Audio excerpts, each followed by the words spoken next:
Good morning, students. We're nearly at the end of the semester, and I want to go over one of my favorite subjects, which is home care, safety, and discharge teaching. We've talked about this quite a bit, and we're going to kind of round out our semester with this, and we will have gone over a lot of this information prior, but I just want to reiterate it because this will help us at the end of our semester here in NUR 108. Home safety begins before a patient is discharged. You really should be thinking about the patient discharging on the day of admission, especially for times like rehab, subacute admissions, if you work in skilled nursing, perhaps assisted living, going from the assisted to independent. Home care nurses assess patients and home environment for risks, and that includes many risks, not just risk of fall or skin breakdown, but really risk of not succeeding at home. We have to collaborate with patients. Of course, the family is now involved, and your communication needs to be clear. And in this case, there's a lot of collaboration between oftentimes PT or OT, dietitians, caregivers, home health agencies, follow-up appointments, PCPs, very important here to collaborate what the patient's needs are. Fall prevention is one of those things that we think about.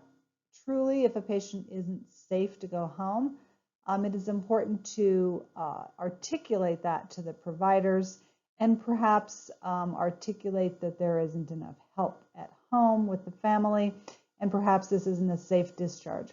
But coming from a very experienced case management discharge planning background, I will tell you that many times patients and families make poor decisions based on needs at home, perhaps a pet or a spouse. And so these collaborative insights that you have and the teaching that you do is not always received 100% willingly. Some risk factors to consider. There's actually quite a few, but you might think about something I've alluded to, which is perhaps not having enough support, perhaps financially not enough money, perhaps unsafe environment that's unclean, neglect, financial abuse.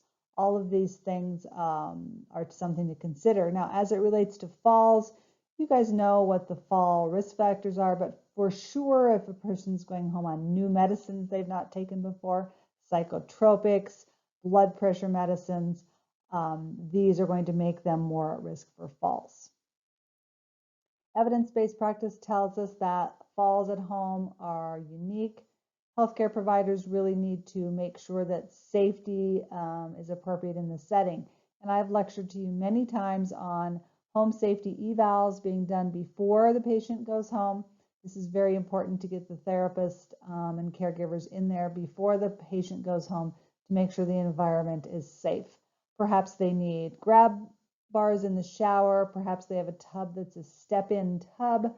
Perhaps they have a cupboard that's too high for them to reach. Perhaps the toilet is, too close to the tub and there's no handholds to stand. Many things can happen that will make falls inevitable.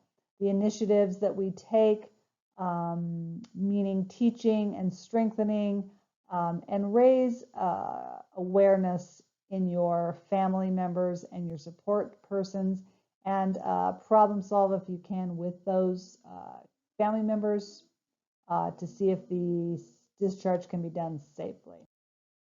Patient-centered care means that we're communicating what is needed for the patient in the home. It's a continuous process, meaning our environment to home environment, to clinic and outpatient environment, and we hope that the patient is not back in the hospital quickly.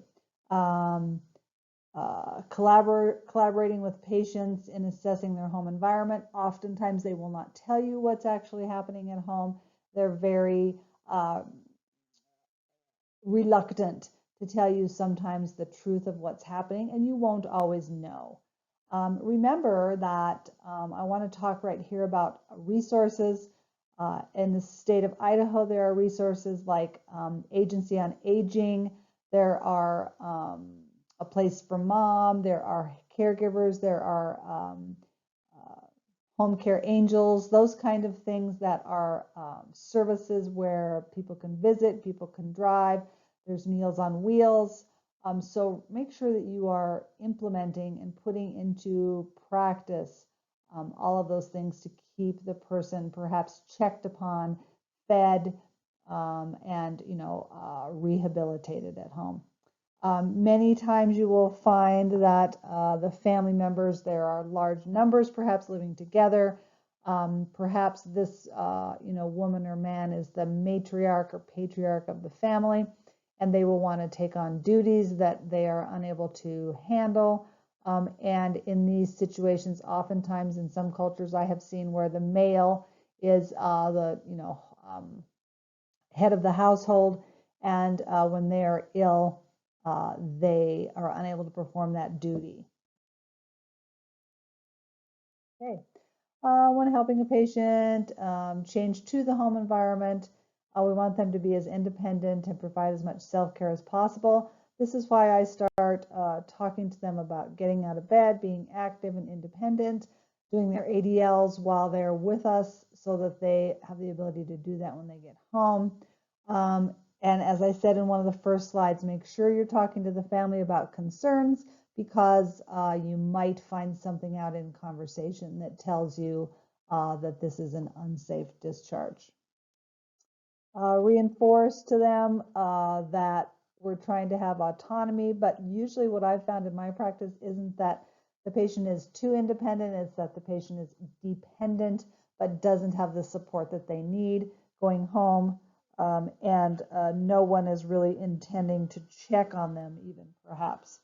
Modifications can be made, especially if you have a home safety eval, and then make sure in an emergency they know what to do, whether that's call 911 or a hospice perhaps.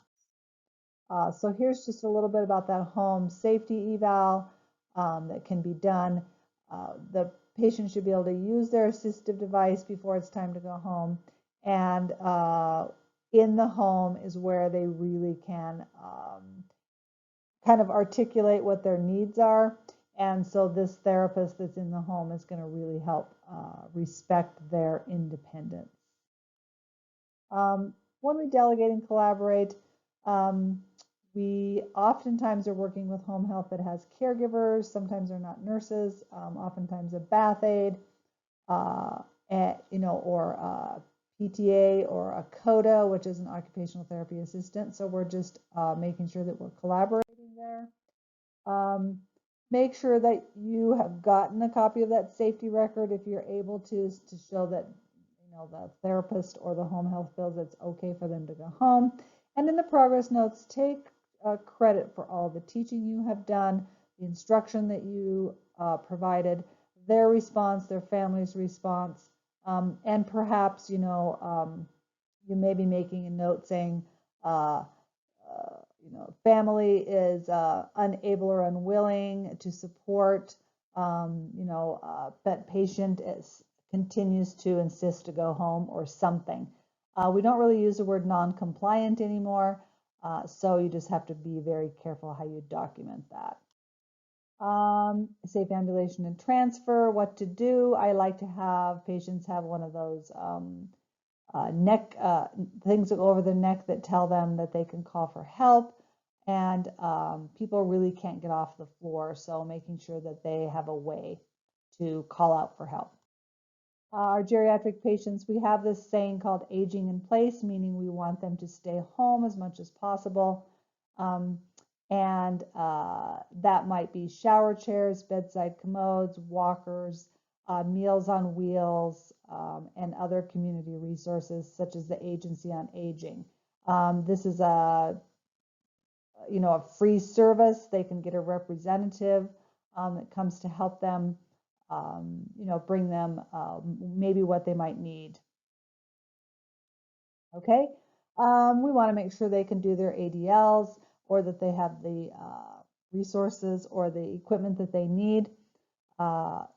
Self-care performing, we are very poor at this. I think we don't evaluate the patient's ability to stand at the sink for 5 to 10 minutes and brush their teeth or dentures, wash their face, wash their hands, get on a clean pair of clothing. So these things really need to be assessed. And we also always have social isolation, dementia, perhaps delirium or confusion going home. We can delegate for anyone to let us know, especially if we are in home health, changes in the patient's cognition, inability perhaps for them to maintain themselves. Perhaps you find them if you're in home health and they have not gotten clean clothes on, their mouth is crusty, their hair is greasy, their home environment looks like they've been sitting in the same place for a couple of days. So we really have to be carefully looking at those things in the home environment. Record what you see, recommended interventions, spoke to patient's family, spoke to primary care provider, recommended, called family members, ask for someone to sit with them at night, or whatever you have done. This helps to cover you and make sure that if they're having a decline in cognitive or mental status, that someone is intervening.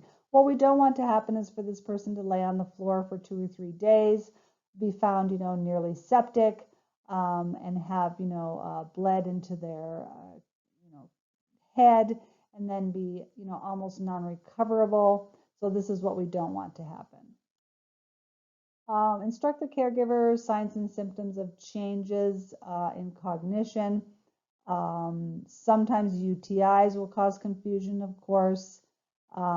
If you have someone that is unable to care for themselves, or this starts to happen in home health, we need to get a power of attorney, have a social worker come in, and have a cognitive testing done to see if the person can make their own decisions, and then perhaps a family member will have to take over.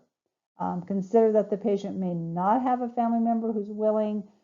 Families become estranged and they don't support each other. Oftentimes there are things that have come up in their past where they're not willing, and these things happen. It's a difficult bridge sometimes, and as a nurse, especially in the home care setting, you will see these things which will break your heart, but you need to refer, have someone from social work take over and do your best.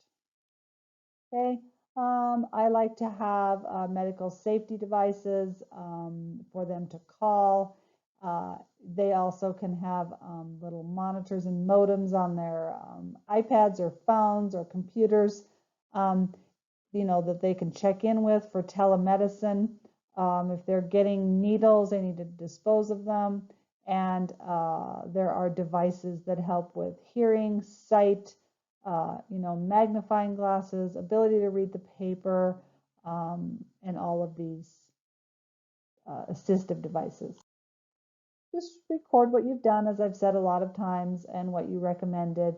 Whenever you're teaching, patient verbalized back, family verbalized back, patient and family demonstrated back, okay? And that is what we show to say that we have assessed their ability to do the task. Very important to have teach back.